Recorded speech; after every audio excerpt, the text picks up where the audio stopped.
Hare Krishna. This is a reading of Sanatana Goswami's Srimad Bhagavatamrta, Part 2, Chapters 1 through 4, describing the cowherd boy Gopakumar's travels from earth all the way to Ayodhya city in the spiritual world of Vaikuntha.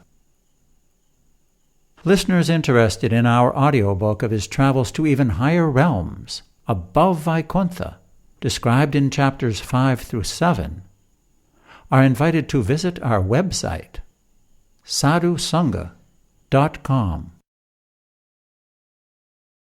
Chapter 1, Vairagya, Renunciation.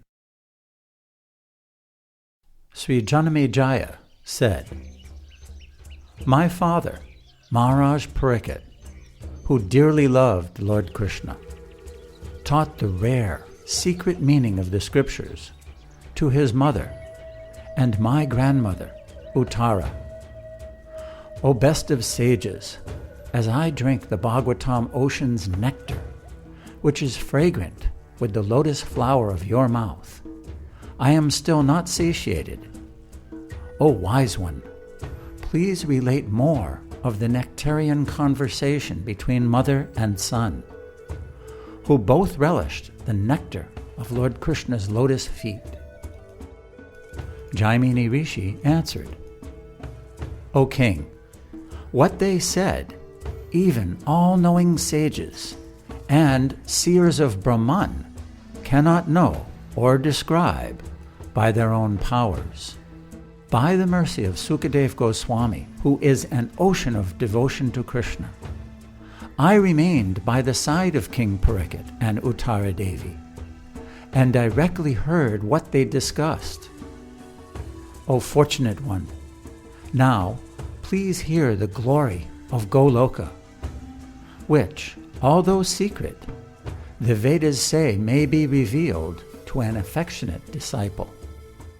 When she heard the description of Lord Krishna's great mercy, as previously discussed, your grandmother became filled with bliss, wishing to hear of 1. The result of great devotion to Lord Gopikanta, and 2.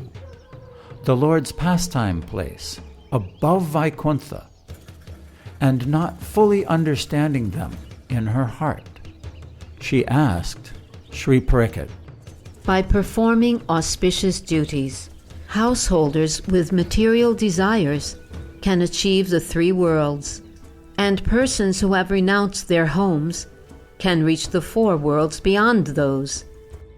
However, when their enjoyment ends, all these persons return to this mundane earth. Only a select few of those who have reached the planets of Maharloka and other higher planets become liberated with Lord Brahma." Sanatana Goswami explains that the 3 worlds are Bhu, Bhuvaha, and Sva planets. Householders in those realms wish to enjoy the fruits of their work. Householders who have no material desires, by performing prescribed duties, may go to Maharloka or other higher planets, and when their hearts are pure, may become liberated. Persons who are not householders are Naishtika brahmacharis, vanaprasts, and sannyasis. The 4 realms they attain are Maharloka, Janaloka, Tapaloka, and Satyaloka. They who have material desires again take birth, but they who have no material desires and act only out of duty are liberated. Some persons, after enjoying on Archirloka and other planets, gradually attain liberation. Renounced souls devoted to transcendental knowledge quickly attain liberation. The Lord's devotees who have material desires may enjoy by fulfilling those desires, and when they become fully purified, they also attain the Lord's abode.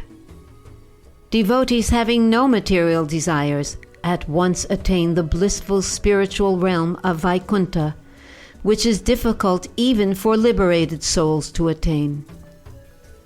Pure devotees living in Vaikuntha enjoy forever in varied ways the happiness of directly serving Sri Krishna's lotus feet. In comparison, the nectar of liberation appears insignificant. Some of those devotees are situated in knowledge, Jnana Bhaktas. Some are pure devotees, Shuddha Bhaktas. Some are devotees situated in love, Prema Bhaktas. Some are devotees situated in great love, Prema Pura Bhaktas. And some are overwhelmed by love, Prematura Bhaktas. Sanatana Goswami explains that here 4.5 kinds of love are described, with the Jnana Bhaktas being the half. The devotion of Jnana Bhaktas is mixed with a desire for knowledge, not the pathetic liberation of the impersonalists, but the awareness of the glories of serving the Lord's lotus feet. Maharaj Bharat is an example of a Jnana Bhakta. The Shuddha Bhaktas are devoted to the 9 processes of devotional service. Their devotion is not distracted by fruitive work, a desire for knowledge, or non-devotional renunciation. Maharaj Ambarish is an example of a Shuddha Bhakta. The Prema Bhaktas want only to serve the Lord's lotus feet with love. Hanuman is an example of a Prema Bhakta.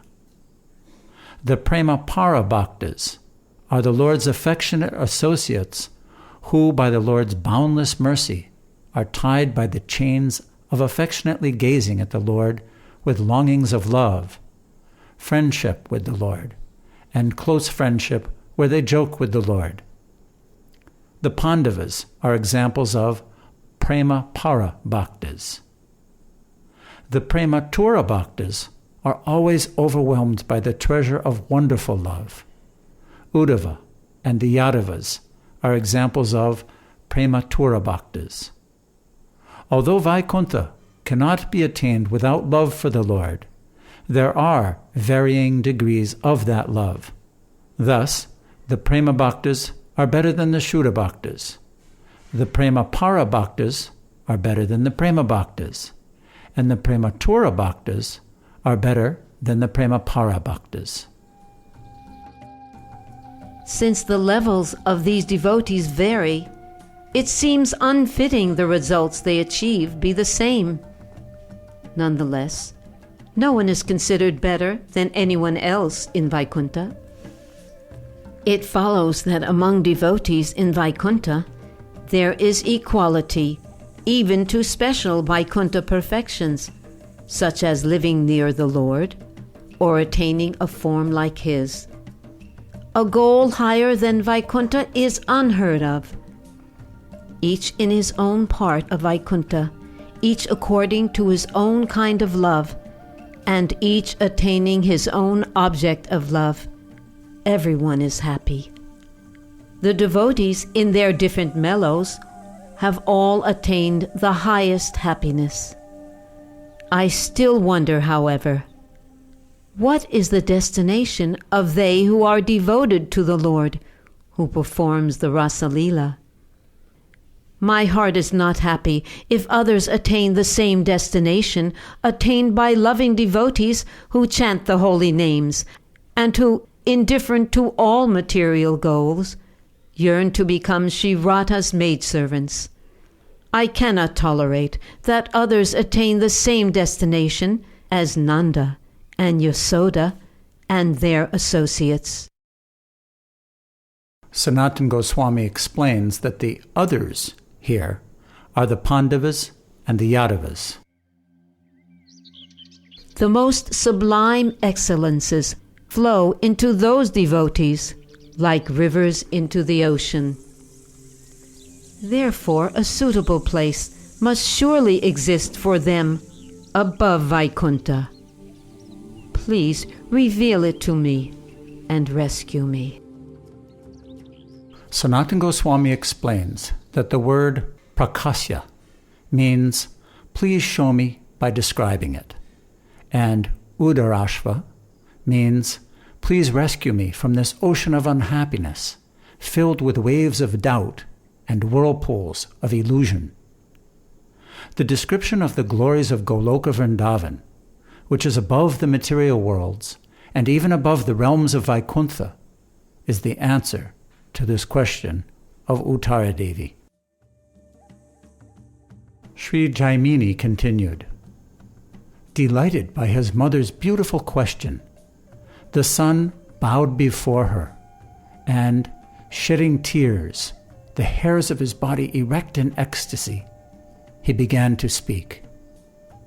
Sri Pariksit said, O mother, for whom Lord Krishna is your very life, and who cannot bear separation from him, only you could ask such a question. Others could not. In your womb I have taken a very pious birth as the grandson of Subhadra's husband, who was your dear friend. Sanatana Goswami explains that Subhadra was Lord Krishna's sister, and her husband was Arjuna.